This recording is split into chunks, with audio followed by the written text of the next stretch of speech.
Welcome to the Real Women, Real Business podcast, where we believe you don't have to choose between doing what you love and building something truly successful.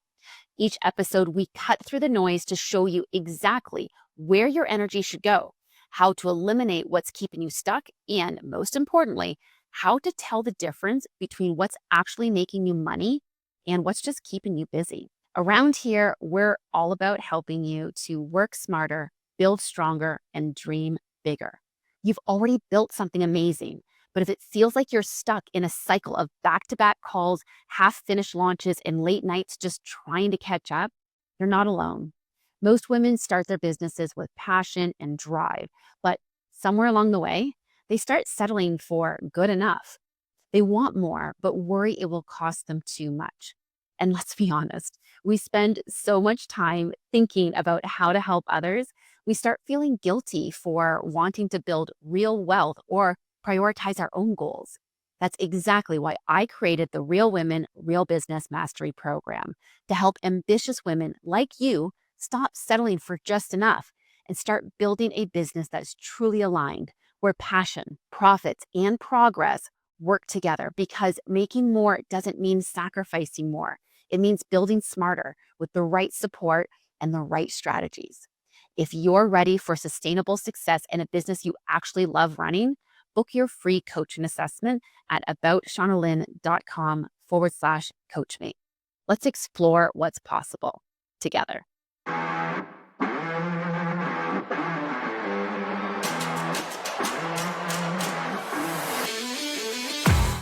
Hello and welcome to the Real Women, Real Business podcast. I am your host, Shauna Lynn Simon, and today's guest is Zahra Carol Baghdadi, Fractional CFO and financial strategist, and she is the founder of Crunch Times CFO Services, Inc.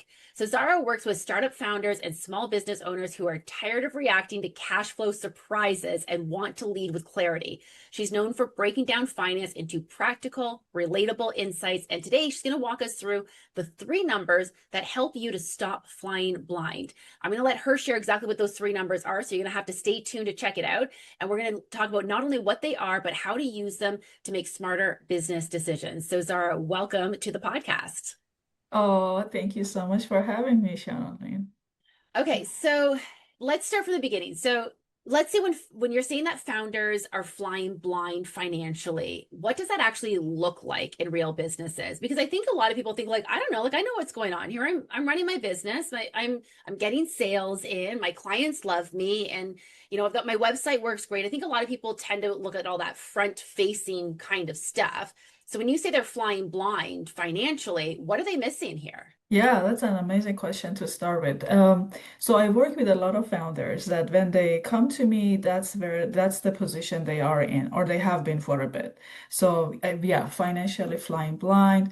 And what I mean by that is they have a lot of cash surprises. Like when they often tend to ignore looking at their bank accounts, which we are gonna get to later on. But then they're like, oh, I have this payment that I didn't know about, or like the client was supposed to pay me, but they haven't, and I'm like really short. So a lot of cash surprises, which tend to lead to emotional decisions, right? So when we have like all these gaps that we need to fill in, sometimes we get anxious and like really react to the situation. So you're Uh, not just talking about, for example, like when you have an unexpected expense, like, oh shoot, our truck broke down, we're going to have to spend money to repair it. You're talking about even just not understanding how their cash is even flowing in and out of the business.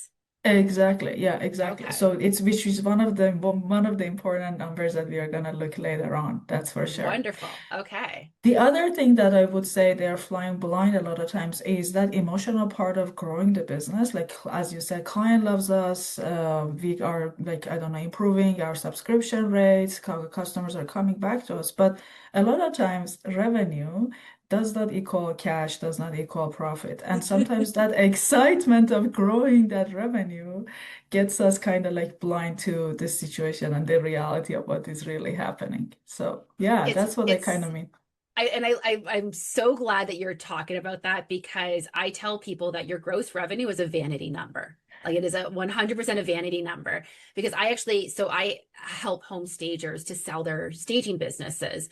And so this is something that we get into quite a bit. They're like, well, I bring in X number of dollars in revenue each year. I'm like, cool. What's your profit though? Like, what, and that's not the only number that we end up talking about, of course. And I know you're going to probably be talking about that as well, but there's other numbers that mean a lot more to a potential buyer of a business than your revenue. Because if Yeah. your revenue is high, but your expenses are also high, who cares how high your revenue is? That's so true.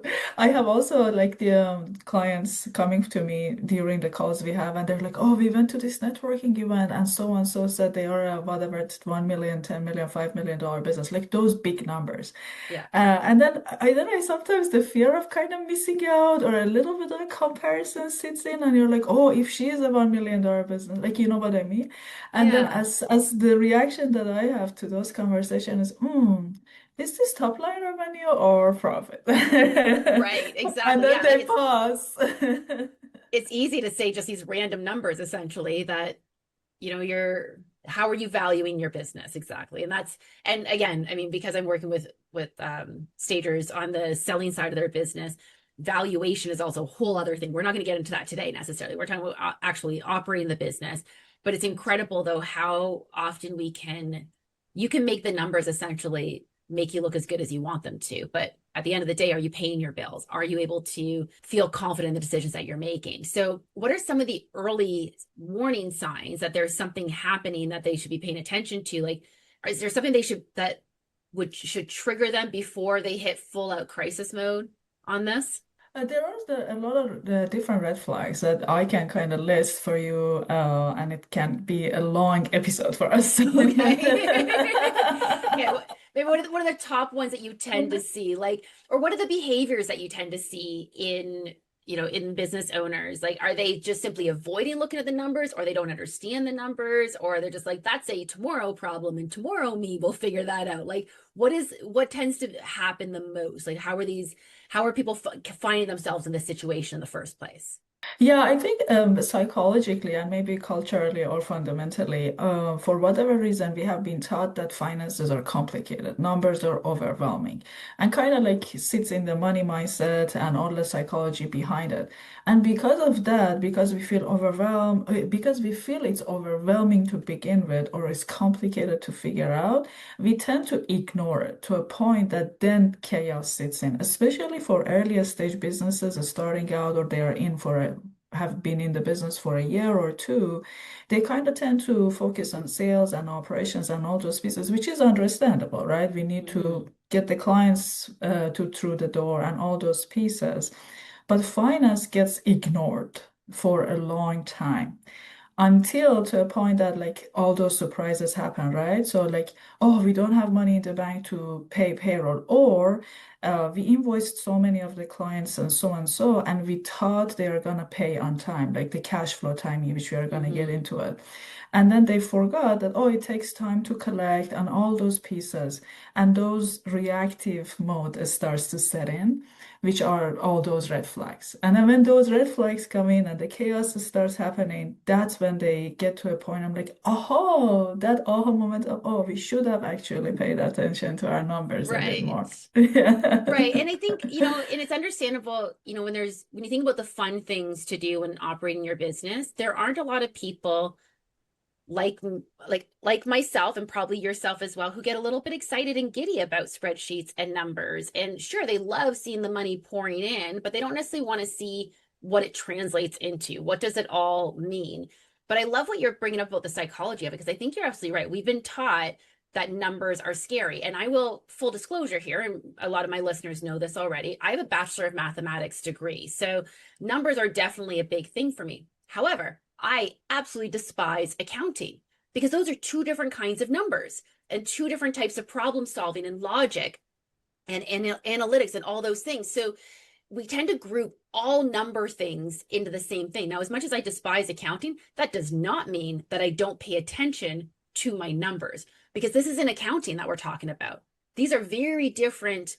I think people think that paying attention to their numbers means doing all the bookkeeping themselves. Get yourself a bookkeeper. You don't need to be the bookkeeper here. That part is a little bit boring. And for those of you who love bookkeeping, like, bless you, seriously, because, I don't understand how you do it, but my dad did it for 30 years and I love him for it. But if you are someone where you're like, I can't do the numbers, I'm willing to bet that we're going to change your mind today. So let's start getting into some of this. So if they can only track three numbers, what are the numbers that matter the most, and why are we choosing these numbers? Yeah, definitely. First, I love what you said. If you love bookkeeping, bless your heart. But just maybe as a little plug before I get into those three numbers, founders and owners are really strong in one thing, many things, but then one thing like specifically, and hence that's why they started the business. They're good at sales, or they really love creative parts of the business. Hence why we are entrepreneurs. What I'm trying to put out there today is I don't want you to become expert in accounting. That's not what I want to do. I don't want you to start loving spreadsheets. Not that either. Kind of like I want to change your mindset about how can, by looking at these three numbers, how can we really become intentional about our finances, not accounting. Yeah, let the bookkeeper do her or his job. They love it. Let's just let that be their part. So Right. the first number I would really encourage everybody to start paying more attention to is cash flow, right? Cash is king. We have heard it all. We have heard it so many times, but how many of us really intentionally are thinking about it and looking at it? And it's not just like how much revenue comes through the door, but really how much comes in and then goes out to begin with. So this, I think Okay. that's the most important number that we should know to begin with. Okay, let's break this down a little bit because someone's saying, okay, again, I got to pay attention to cash flow. How do I find my cash flow? Like, is there a report they should be running? Is it something they should just be looking at? Like, how are they tracking this number? Because I think it sounds great in theory, but someone's like, well, yeah, I know cash flows in and cash flows out. What do you want me to do when I'm watching it? Exactly. Yeah, I want everybody to pay attention to the timing of things Okay. first, as the number one important thing that we need to be watching for. And let me tell you what I mean by that. So let's say a business is as a consulting business service providers, and we invoice our clients at the end of every month. We kind of feel that, oh, the money is gonna come instantly, but that's not the reality, right? It takes Right. time for us to start collecting. But then there are so many expenses that are instant, right? So we pay instantly for subscriptions. Sometimes our payroll is instant, or subcontractors start calling us and we have to make those payments. There is not much delay that we can really stretch. So Mhm. the first important thing when you're looking at your cash in and out, it can be a spreadsheet, can be your QuickBooks, can be just like simple paper if you're not as complicated or as a complex business yet. Just the timing is super important, right? So if you have all these like cash holes that we are constantly trying to fill, that's the very big red flag when it comes to the cash. I know I've got some of my clients, they are just like pen to paper. They have this little sheet of paper each month where they're like, okay, I've got these jobs coming in. I work with a lot of home stagers predominantly, but also, I mean, anyone in a creative business, interior designers, photographers, etc. But I'll use stagers as an example because I think stagers are the most notorious for just the pen and paper. And they're like, okay, I'm expecting these jobs to come in. And they just start putting some dates to them. And then they're like, okay, I got to pay the movers on this date and this much money. And like, it's kind of like a miniature version of a spreadsheet, but it's not that fancy. It's just taking a look at it in black and white or blue and white or whatever, and just kind of getting a feel for like what's coming in and what's going. Now, mind you, they're not necessarily tracking every business expense, like their warehouse expenses and their insurance and their gas and everything else on this spreadsheet. It's more just making sure that, the most important things are getting paid. I guess warehouse would probably be on that spreadsheet, but you know what I mean? But anyway, but I know for myself, I use a spreadsheet for both my personal finances and my business finances, and it's forward looking. So I fill it out like in advance. I know that my insurance comes out on the 20th of every month and it costs me the same thing every single month. So that is automatically plugged in there. So all of my fixed expenses and fixed revenue go into my spreadsheet. And then I add in anything that's variable as well, but it helps me to see what kind of gaps I might have because it's forward looking. It's going to say, hey, you're going to have a negative balance at this time next month unless you bring in a whole lot more money. So it helps me to understand what that looks like. Now, I'll admit, I've never really worked in a business where, and I know probably a lot of people that are listening to this do though, where like I've never worked in a business where I'm performing a service and then I'm billing someone and I'm not getting paid for like months at a time. And that's got to be something where, again, that's not my business, but I'm sure there's people that are listening where that is their business. How do you make those things? How do you make those ends meet essentially? Like, how do we make it so that when the money's coming in, we're paying future bills with it, but we're still getting our current bills paid? Like, it doesn't it take a little while, especially if they're newer in business? Like, how do you start banking that so that the cash is actually flowing in the right direction? That's a very good question. And let me tell you, kudos to you for having those spreadsheets. Again, I get a little giddy with the spreadsheet. That's just my jam. Yeah, and the listeners might tell us, oh, you just told me you don't want me to become a spreadsheet master, but you probably need a little bit of it, Right, fair enough. Yeah. especially with AI. I think we need to start using tools definitely to our advantage way more. But going back to your question, so again, that timing becomes crucial, right? So if we are starting if we are at the beginning of this business journey, we definitely have to have a startup fund to begin with, right? So if, Right. for example, I just like day one I started, and I know that day one I have so many of the expenses that I have to pay, but the client's payments are not going to come in for another 1 or 2, 3 months, then as a business that is started, I have to have that funds to begin with. There's just no way around it. It would be personal funds, bank loans, whatever, savings. Hmm. But then as I'm like now maturing to a business that has cash flow, the cash reserves, then that timings becomes important, right? So we have to make sure at the beginning of the month, if we are faced with all those timings, we have that cash reserve to kind of that have that cushion to pay for those instant expenses until the client money comes in. This is very important for, I keep saying this is very important for everything on this episode because everything is important. But like it triggers a lot of questions when we think about cash flow timing. One conversation I had 2 days ago with an amazing consultant. She has this like very interesting packages that she sells, but because the packages are high value, the clients have chosen to pay her on installment, right? So Sure. she secured the client. The client is there, the money is coming for sure, but there is a timing and when the money comes in. Um, and then when we looked at her business model, like even if we plug all the cash flow timing on a spreadsheet and it really takes care of all the reserves and everything, it's still her business model is not really sustainable. Like if you look at the entire Oh, year, right. because she's always in these cash holes of trying to catch up, right? Right. Even if with a good cash reserve. And then that prompted me to ask her a question and say, you know what, how about you have these amazing packages that you sell, but then how about if you think about a retention plan, a model as well, that you could bring these clients in, but at some point maybe you need to provide them extra services that you can then charge them on a monthly basis. So that Right. like thinking about a cash flow timing, it demands a lot of other questions that comes out of it. It's like doing a little bit of a surgery of your business. Hmm. That makes sense though too. Yeah. And I think you're kind of hitting on a really good point there as well, that it might look a little bit different in each person's business, but sometimes the answer really is you just need to be able to bring more money in.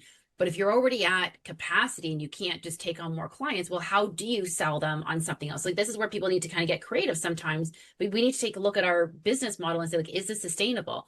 Because one of the things that I mean, if you've listened to this podcast before, I've preached this to you, I don't even know how many times, but killing yourself to deliver your services isn't going to do anyone any good. So if the only way to make more money is to work more hours, your business will never be able to grow and thrive.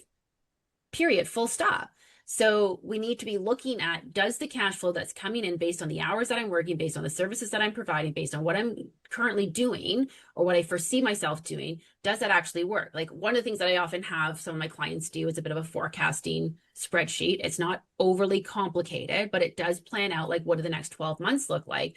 And when I ask someone, what's your revenue that you're wanting to bring in? Like, oh, well, I want to be bringing in, $300,000 next month or next year. I'm like, great. So we break that down by month and, whatever that works out to. I'm going to say it's about $25,000 a month. I know it's not perfect math, but let's say they're bringing in about $25,000 a month. And okay, so what does this look like to bring in $25,000 a month? Like, oh, well, I need to sell this quantity of my services. Great.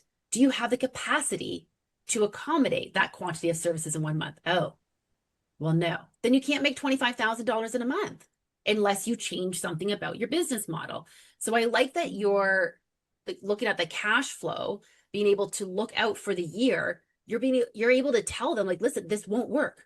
There's no scenario where this starts to suddenly start working. You're constantly operating in a deficit and something else needs to change. That's incredibly valuable data. Exactly. Yeah. It's like really, really looking to your business and understanding, is this sustainable? Can I keep doing what I have been doing and always Mm-hmm. filling these gaps? I was listening actually to one of your podcast episodes. I don't remember the exact title, but you were also talking about pricing I talk of about your pricing a offers. lot. A Yeah. lot, yes, a lot. But that specific episode really brought a great point. And when also, if you look at your cash flow timing, the timing itself, sometimes you're like, I might not need, again, it's different from business to business and scenario to scenario. But then sometimes you're like, maybe I don't need more sales, but I actually have these holes that I need to fill. And then maybe can I move my payments? Like if I have to pay something at the beginning of the month, can I move it to the end of the month so I'm Oh, that's a covered great for that point. time? Yeah. Yeah. So, and then sometimes it's more sales, but then as you were saying, Shauna Lynn, uh, do you have capacity or not? If you don't have capacity, can you change your pricing? Right? A lot of Mhm. questions come when you start looking at your cash flow and specifically your cash flow timing. Absolutely. And I know that one of the most common things that I hear from people is that, there's money that's constantly coming in, and yet my bank account seems to always be empty. I'm always surprised by my bank account. Like, I feel like my business I'm doing good business, but I can never seem to get caught up. And that's that cash flow. And I think what we're touching on here, Zahra, is a really important point, because I think that what ends up happening is people think this is how it's supposed to be. Mm, Cash flow is not supposed to be easy because insert whatever reason, because I'm growing the business, because I just invested in this, because the market has shifted right now, because we're going to make all these excuses as to why the cash isn't flowing properly, as opposed to just really paying attention to what it's trying to tell us. exactly. And go deeper and ask different questions. Like it's like understanding your own health. Like it's a business health, right? So when I'm like, oh, I constantly get a cold, like I'm constantly sick myself, and I'm like, oh, I need to go deeper. Am I like, do I have vitamin deficiency? Do I need to take care of myself? Do I need to eat better? Like you just go deeper and deeper and ask those questions. And when it Yeah. comes to the business health, it's almost the same, right? So when we are looking at, oh, cat bank is always empty. So then go deeper, right? So let's see Mm-hmm. where the challenges are coming from, right? Love that. Yeah, that's a really good point. I love that. Related to your health. Yes, like let's keep digging and let's advocate for this. Okay, so the first number we're going to pay a lot of attention to now is our cash flow. What's the next one that we should also be paying attention to? Next one is profit margin. So this is what I really advocate for as well. And I think you already said that in our conversation or at the beginning of this episode I that did. revenue It is slipped out. vanity. Yes, Yes. revenue is vanity. So let me maybe open it up a little bit more, and I love to hear your thoughts as well. So a lot of we have these office hours every month. I call it CFO office hours that different clients come in and we talk about different things, almost such as same as this episode, but then going really deeper for each case. So when you bring a lot of revenue in and you don't see the cash in the bank, again, going back to the first number that we need to see, when we go deeper, we might kind of like discover that we don't have healthy profit margin to begin with, right? So Hmm. profit margin is super important because then that kind of like makes your business sustainable in the long run. If I sign a big deal with, if you're a CPG brand, let's say, and you sign a big deal with a grocery chain, right? So they dictate the prices, you really want to get in, you really want to bring revenue. And let's say the deal is for $500,000 or whatnot. I'm just throwing the numbers out there. Sure. And then when you look at your margin, you're like, I really, really went through tears, efforts, sweat and tears and all of that. And at the end of it, I made only 5 grand, right? And that Mm-hmm. 5 grand, when you think about it, is your profit margin. So five Mm-hmm. grand is definitely not enough to pay for your salary, let alone your team salary, rent, so many other things. So Right. that's why the second number I would love for us to really become more intentional about it is our profit margin. Yeah, and I think, especially because most people listening to this podcast are in service-based businesses. We're not selling widgets. Widgets are easy to price out. You buy a widget for, let's say I buy a widget for $5, I resell it for 10, great. I just made $5 on it. I am way oversimplifying profit margins for anyone who's going to call me out on it. Yes, I get this. The point is that I think that it's easy to value a product rather than your services, because I think it's easy in services for things to sneak in and you don't realize that you're bleeding money, that money's just pouring out of the seams, and that you should be charging more. I see so many people in the service industry who price themselves because somebody else was charging that amount. They haven't done So true. any sort of diagnostics on their own business to see, what does it actually cost me to deliver this service? And we look at any money we make is good money, right? So, as an example, I also do interior design work. I'm not going to quote my coaching fees in this because I tend to do custom coaching. So I'm not going to talk about like what I charge for an hour, but and I do my coaching based on value. Interior design is also based on value, but I do have an hourly rate for it. It's $175 an hour. So I see so many designers that get into the industry and they're like, I'm going to charge $175 an hour. Wow. Like I used to work for like $30 an hour. I'm going to be making so much more money an hour. Full stop. Like that. They're like, I used to make 30. I'm now making 175.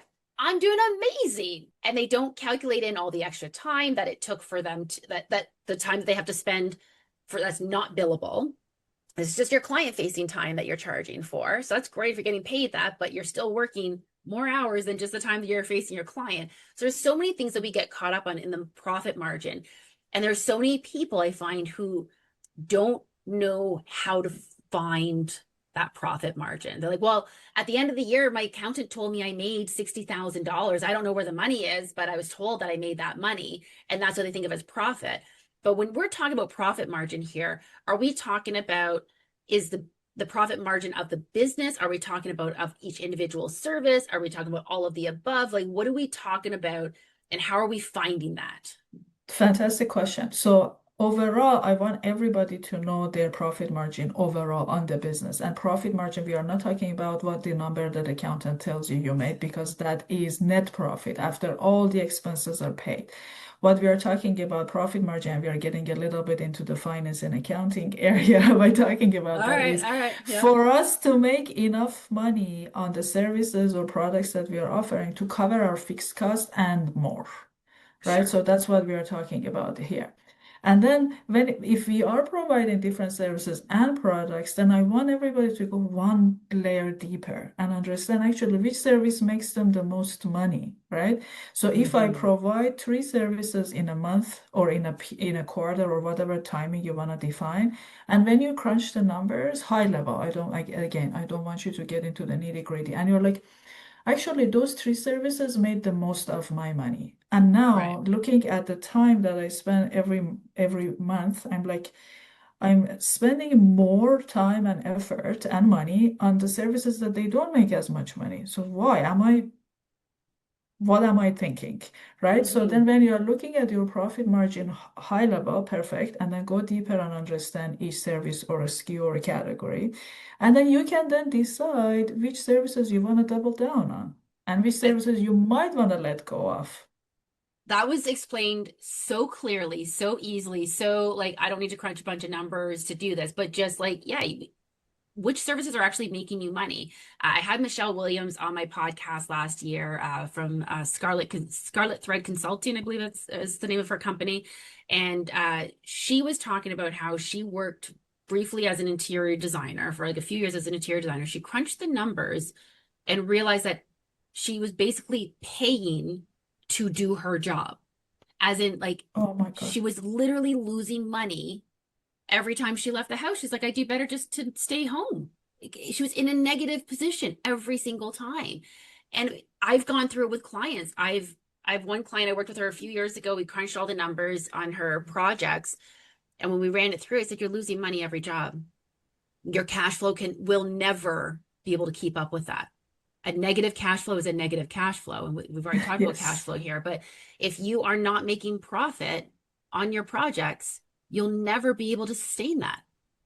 You can't bring exactly. in enough revenue for it. You can't outrun that train ever. That's very true. That's very true. And if you have a team of maybe one or two or three or more, and then you are the kind of like the captain behind all the decisions, when you crunch the numbers, then we have kind of like, as I said, different services that make us more money. Hopefully you are in that category. And then some services that they don't make us that much money. So that becomes, again, a lot of questions comes up. Sometimes we use those low margin activities as a funnel, right? We're like, you know what, Right. we are okay to break even on these services, but we know that these clients or services are gonna convert into our like bigger money making machine. So as a Yes. CFO, I'm good with that. But then if we crunch the numbers and you're like, you know what, I just realized these services are not making much money and the clients are not coming back or not converting to bigger offers.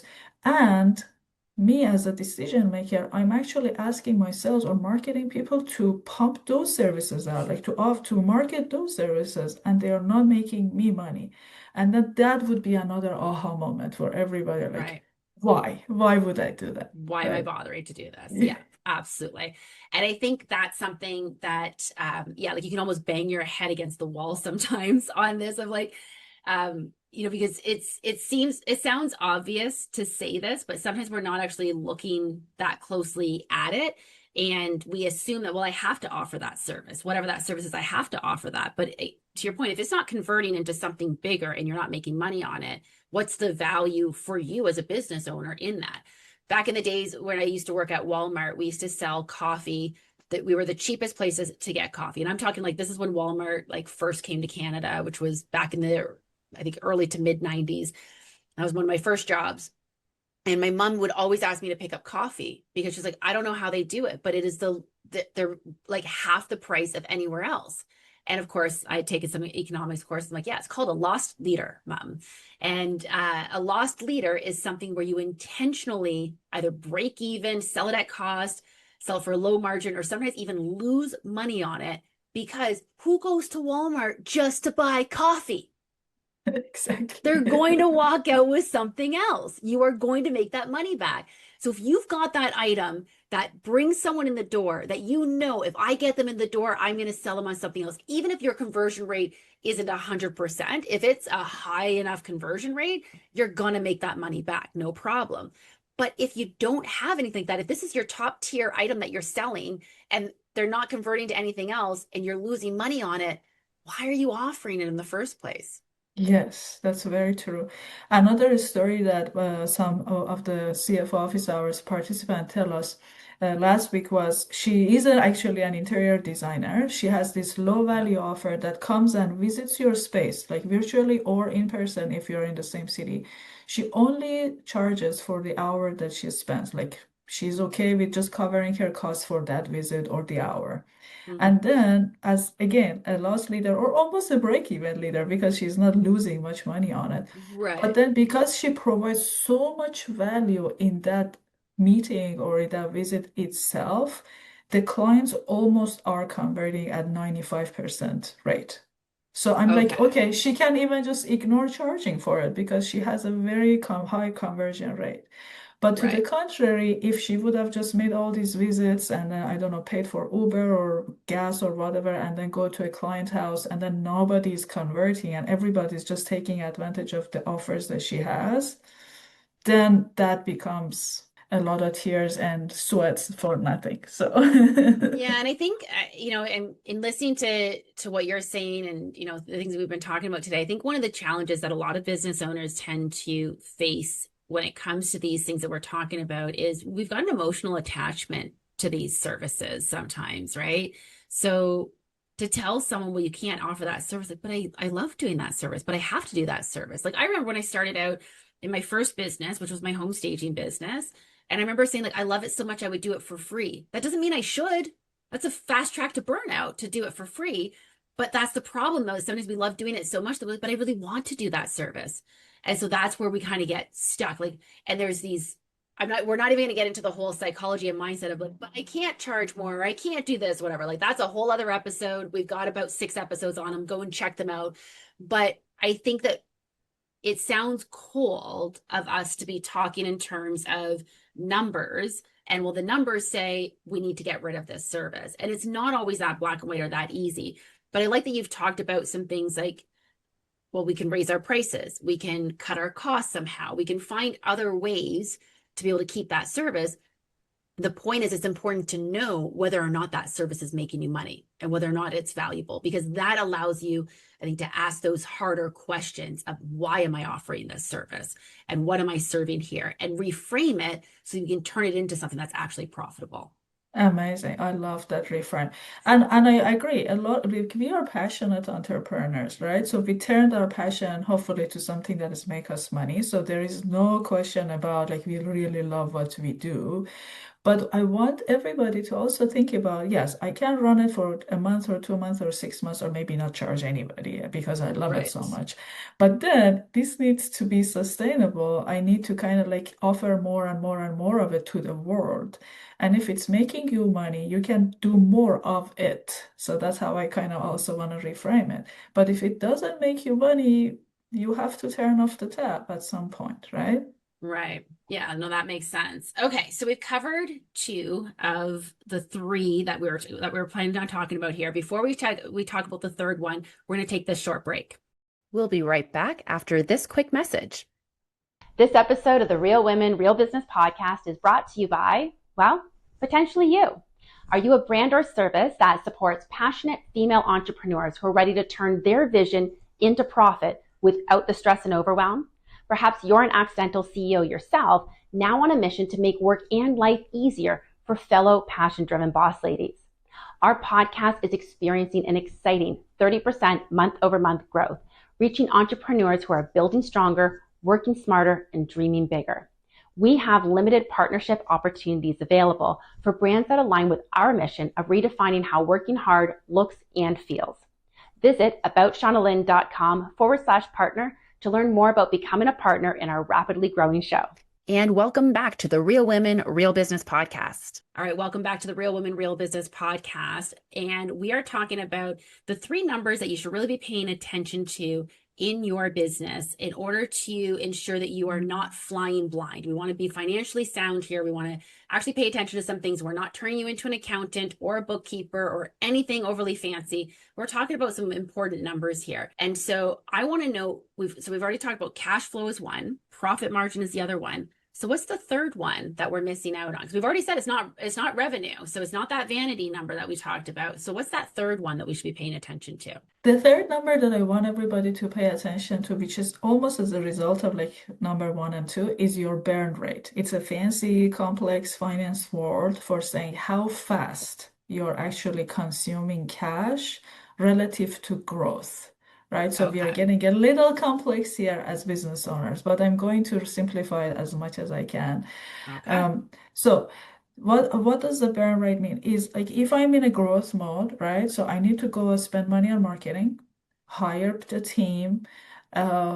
If I'm providing products, probably a bigger facility, etc., etc. But if we want to focus on maybe more service-based businesses, then I need to kind of spend money relative to growth because then I have to kind of become bigger, right? So that's Right. obvious.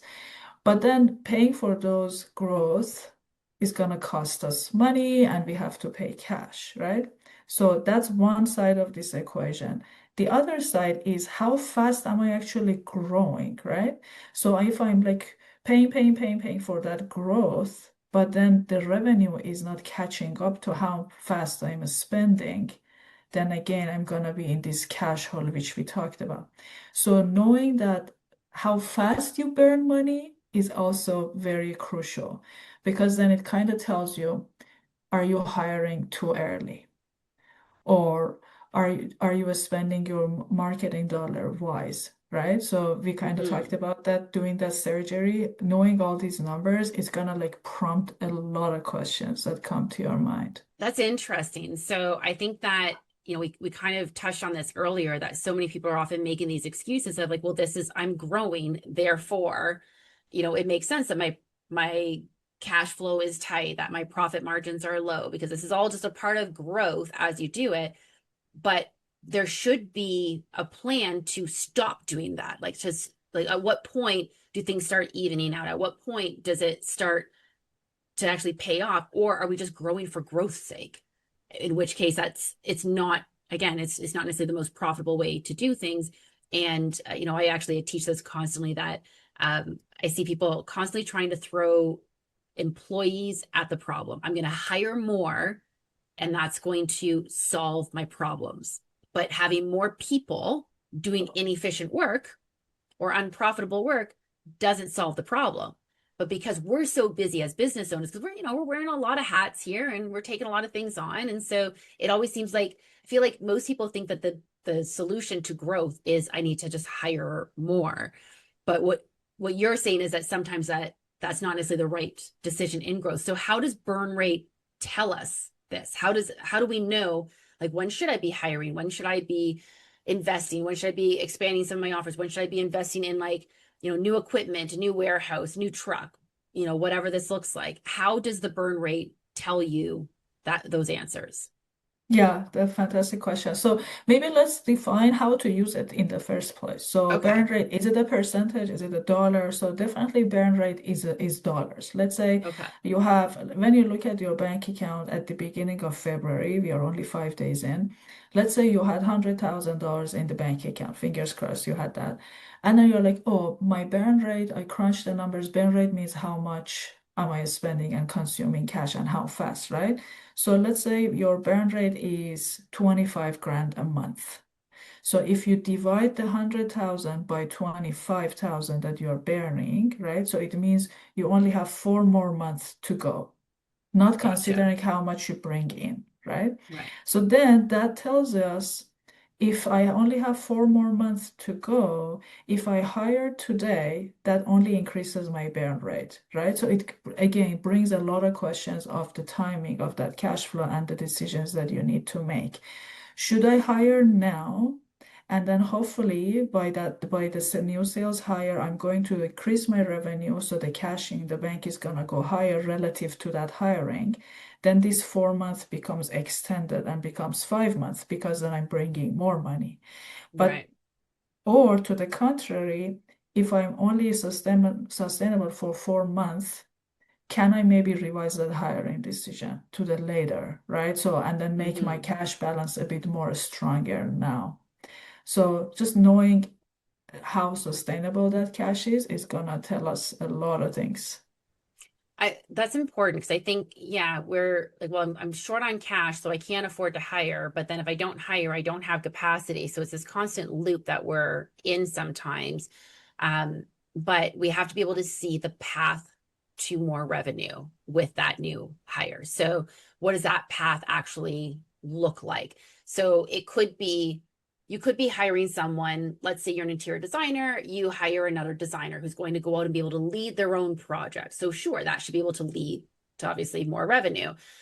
Or maybe it's a matter of investing in a particular marketing campaign that's supposed to bring in more money. So that's going to lead to more revenue. So those are kind of obvious ones. But then there's other ones like, well, should I hire a bookkeeper this month? Or should I hire an admin this month? Or should I invest in, again, talking about like investing in a particular software or another service or whatever that looks like.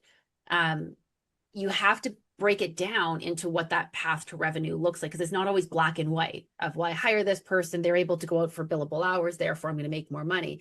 Well, what is the hiring the admin frees up your time, you're now able to go out and make more money. So it does make you money, but only if you're using that time properly. If you're working 70 hours a week and you're hiring the admin so you can work a solid 50 hours a week, you're not making any more money. You're definitely saving your health, don't get me wrong, but what is your path to revenue there?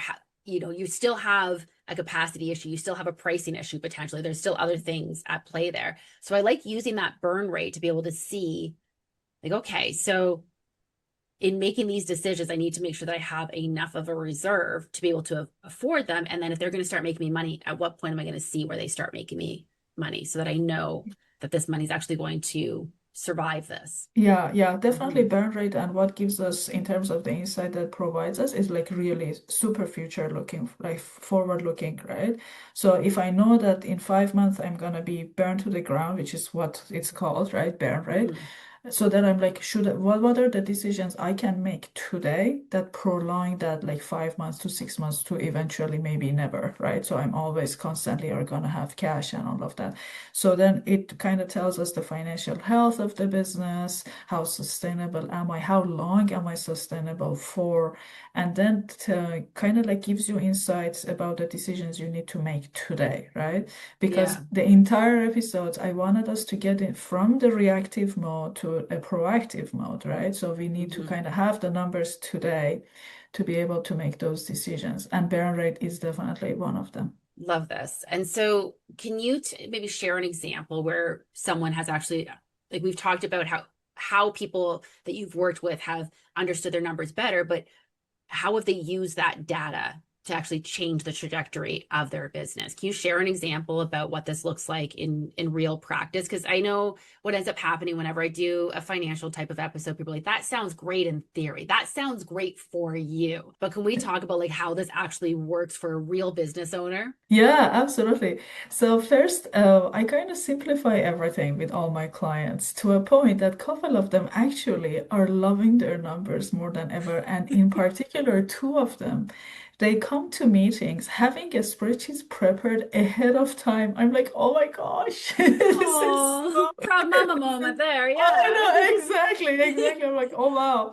this is a very, very massive change from the day one we started working together. But how it Mm-hmm. looks like for some of the businesses I currently work with. So one of them in particular, when we started crunching the numbers, we discovered two things. So we looked at gross margin, right? For each that was a product-based business. So for each products that they are offering. And we realized pricing was a big problem, right? With all the money that she was bringing in at that gross margin, we couldn't really keep the business going until maybe she had to go get a big loan. But even with the loan, it wasn't sustainable because that pricing was a problem to begin with. So when you look at your finances, I always say you have two things that are really, really telling. So one is your revenue, right, which tells how many clients we should bring, what the pricing looks like. And then the rest of it is all your costs, right? Cost is more controllable. I know with the economic changes and inflation might not be as much, but again, you can control a lot of your costs. When it comes to revenue, it's dictated by customer demand, marketing effort, a lot of other things that is in your control, but a little outside of your control. Mm-hmm. So what we did for that client, we definitely looked at the opportunity to grow revenue, which wasn't there as much, even with so many creative ways. But we realized cost was a problem, so we worked on the costing, and then we kind of increased the prices a bit to the point that we could. So I don't want everybody to be overwhelmed, but if you start with those three numbers, even with one of them, like if you just start with that cash flow timing and then go Okay. deeper, ask yourself questions, I think you're going to get a lot out of that. I like that. And I think that keeps it a bit more manageable and simplified. I think we might have intimidated people just a smidge with some of the profit margin and burn rate talk. But I like how you kind of break it down. Like, let's just start with the cash flow here. And then these office hours, these CFO office hours that you offer, that's open to anyone to come to. Yeah, they're open to anyone. Anyone. There is a link on the website. You can just sign up. You can Okay. come with all your questions, or you can just even sit in. How it's structured is people come in, they have their active businesses, they have all these challenges and questions, and then they have me on the call live, and then we kind of go through questions and challenges and we really dive deep. I know finances might be a little private for some people, but because it's business, the The gathering is very inclusive, and definitely we appreciate all the privacy. And then the recordings are gonna be there after the sessions, and you're gonna have me for a couple of emails throughout the month. Yeah. Oh, that's amazing. Okay, so we'll definitely make sure that that link is in our show notes as well, because if you've got some questions about numbers, um, this is a great opportunity in a very non-intimidating kind of setting to get a bit more clarity on things and see where you're at. I know in a lot of cases when I help people with their numbers, and I'm not doing a fraction of what you're doing, but it does come up with some of my coaching clients. Sometimes they're surprised to know they're actually in better shape than they think they are. They just aren't aware because they haven't been paying attention to things. So it doesn't always have to be quite as scary as it sounds, or as some of like we've given some pretty extreme examples on here on today's episode, but there's often times where you're actually performing better than you think you are, or that cash flow challenge that you're facing.